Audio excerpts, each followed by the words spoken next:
Hello student, আমি Tapas sir. আজকে এই ভিডিওতে তোমাদের ফিফথ সেমিস্টারের হিস্ট্রি অনার্সের যে ডিএসসি A1 পেপারটি আছে, অর্থাৎ বাংলার যে পেপারটি আছে হিস্ট্রি অফ বেঙ্গল, তারই অধ্যায়ভিত্তিক অর্থাৎ তোমাদের ফুল সাজেশান তোমাদের নিয়ে এসেছি। তোমাদের মার্কস 10 এবং মার্কস 20 আলোচনা করব।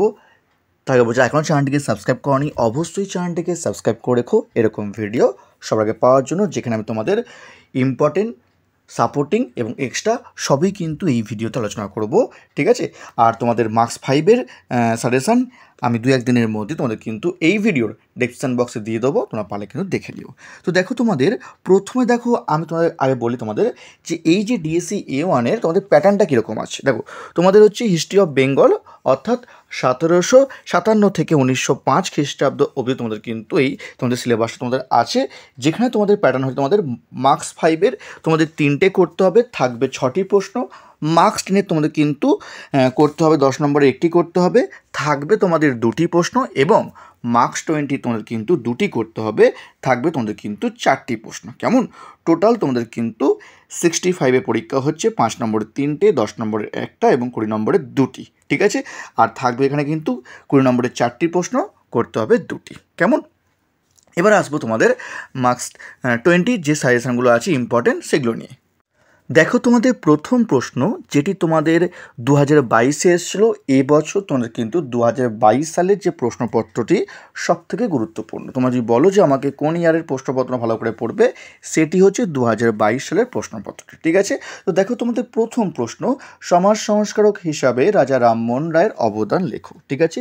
ভেরি ভেরি ইম্পর্টেন্ট প্রশ্ন, এবং পরীক্ষায় তোমাদের সবথেকে বেশি ইম্পর্টেন্ট এই প্রশ্নটি।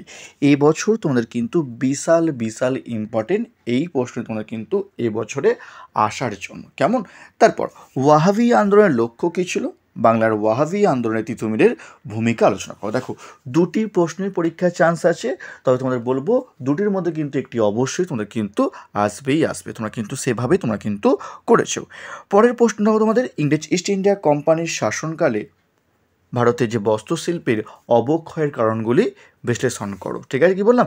এটিও কিন্তু ভেরি ভেরি ইম্পর্টেন্ট প্রশ্ন, বা অবশিল্পায়ন সম্পর্কে আলোচনা করো, কিন্তু ঘুরে ফিরে আসছে প্রশ্নটি, 10 মার্কসও আসতে প্রশ্ন আমি বলবো। এইটিও 2022 সালে এসেছিলো, এইটিও তোমাদের কিন্তু এবছর পরীক্ষা তোমাদের কিন্তু বিশাল ইম্পর্টেন্ট। নেক্সট, পাবনা কৃষক আন্দোলনের বৈশিষ্ট্য আলোচনা করো, বা পাবনা কৃষক বিদ্রোহ সম্পর্কে আলোচনা করো। এটিও তোমাদের কিন্তু 10 মার্কস, না হলে তোমাদের কিন্তু 20 মার্কসের পরীক্ষা আসতে পারে। তোমরা কিন্তু খুব ভালো করে তোমরা কিন্তু পড়বে। কেমন?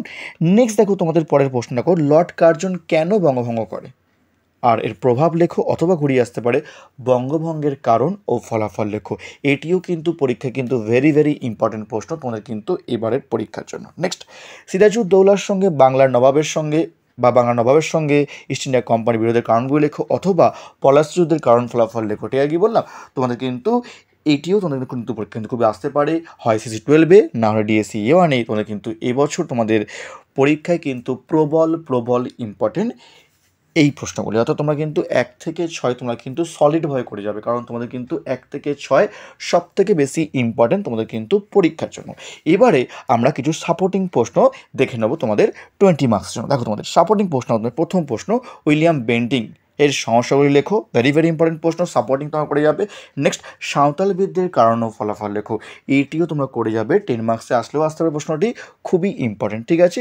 আর তোমাদের বলবো, যদি কেউ হিস্ট্রি অনার্স বা পাস অনলাইন বা অফলাইন ক্লাস করতে চাও, তো ভিডিওর স্ক্রিনে এবং ডেসক্রিপশন বক্সে আমার ফোন নাম্বার দেওয়া আছে, তোমরা চাইলে কিন্তু আমার সঙ্গে যোগাযোগ করতে পারো। আমি তোমাদের শিয়ালদার যে শরীরনাথ কলেজ এবং বেহালার সাইডের যে শোষণা কলেজ, তার কাছেই পড়িয়ে থাকি অফলাইনে, এবং তোমরা চাইলে তোমরা কিন্তু অনলাইন ক্লাসও করতে পারো। আমি চেষ্টা করি তোমাদের অনলাইন ক্লাসটাকে যাতে অফলাইনের মতো করানো যায়, যাতে তোমরা কোনো সমস্যা না পড়ো, সেরকমভাবে আমি ক্লাস করিয়ে থাকি। এবং চাইলে তোমরা কিন্তু 2টি ডেমো ক্লাসও তোমরা কিন্তু করে দেখতে পারো। শুধুমাত্র নোটস নিলে হবে না, নোটস তোমাদের কিন্তু পড়া কিন্তু বুঝতেও হবে তোমাদের। তোমাদের বলবো, যদি তোমরা কেউ ক্লাস করতে চাও, তো তোমাদের বলবো অবশ্যই আমি তোমাদেরকে, তোমরা কিন্তু ডেমো ক্লাসও তোমরা কিন্তু অনলাইন ক্লাস তোমরা করে দেখতে পারো, তোমরা ক্লাসটাকে বুঝতে পারছো কিনা, ঠিক আছে। এবার দেখো, মার্কস 20 তোমাদের কিন্তু তোমাদের বলবো যে এক্সট্রা মার্কস 20 প্রশ্ন তোমাদের বলবো হয়ে গেছে, তোমাদের বললাম। এবার দেখো, তোমাদের মার্কস 10-এর প্রশ্ন, তোমাদের মার্কস 10-এর প্রশ্ন তোমাদের, ওয়ারেন হেস্টিংয়ের রাজস্ব ব্যবস্থা আলোচনা করো। 10 মার্কস তোমাদের কিন্তু 2022 সালে এসেছিল প্রশ্নটি, অথবা আসতে পারে তোমাদের ওয়ারেন হেস্টিংয়ের শাসন সংস্কার আলোচনা করো, এটিও কিন্তু ভেরি ভেরি ইম্পর্টেন্ট প্রশ্ন তোমাদের। নেক্সট দেখো, নীল বিদ্রোহে বুদ্ধিজীবীদের ভূমিকা কী ছিল, এটিও কিন্তু ভেরি ভেরি ইম্পর্টেন্ট প্রশ্ন 2022 সালের। তো এই দুটির মধ্যে কিন্তু পরীক্ষা কিন্তু একটি বিশাল চান্স, এবং দুটি কিন্তু 22 সালে এসেছিলো, তোমাদের বলবো ভালো করে দুটি পড়বে, ঠিক আছে। তারপর তোমাদের 10 মার্কসের আমি তোমাদের দেখো সাপোর্টিং তোমাদের দিয়ে যাবো, তোমাদের বাংলার পাশ্চাত্য শিক্ষা বিস্তারে মিশনারিদের অবদান আলোচনা করো, ঠিক আছে, এটা তোমাদের সাপোর্টিং প্রশ্ন 10 মার্কসের। নেক্সট দেখো, দেওয়ানি লাভের তাৎপর্য বা দেওয়ানি লাভ সম্পর্কে আলোচনা করো, 10 মার্কসে আসতে পারে। এবং তৃতীয় পানিপথের যুদ্ধের কারণ ও ফলাফল লেখো, এটিও তোমাদের কিন্তু 10 মার্কসে আসতে পারে। তো এগুলো তোমাদের ছিল সাপোর্টিং প্রশ্ন, ঠিক আছে। তো আগে তোমরা ইম্পর্টেন্ট পড়বে, তারপর তোমরা সাপোর্টিং প্রশ্ন পড়ে যাবে। যেহেতু তোমাদের একটা অধ্যায় ভিত্তিক অর্থাৎ ফুল সাজেশন, তাই তোমাদের আমি কিছু এক্সট্রা প্রশ্ন দিয়েছি। দেখো তোমাদের এক্সট্রা প্রশ্ন তোমাদের ব্রাহ্ম আন্দোলনের বিবরণ দাও, এটি তোমাদের 20 মার্কসের প্রশ্ন। নেক্সট দেখো তোমাদের পরের এক্সট্রা প্রশ্ন দাও, তোমাদের ডিরোজিও এবং নব্যবঙ্গ আন্দোলনের বিবরণ দাও।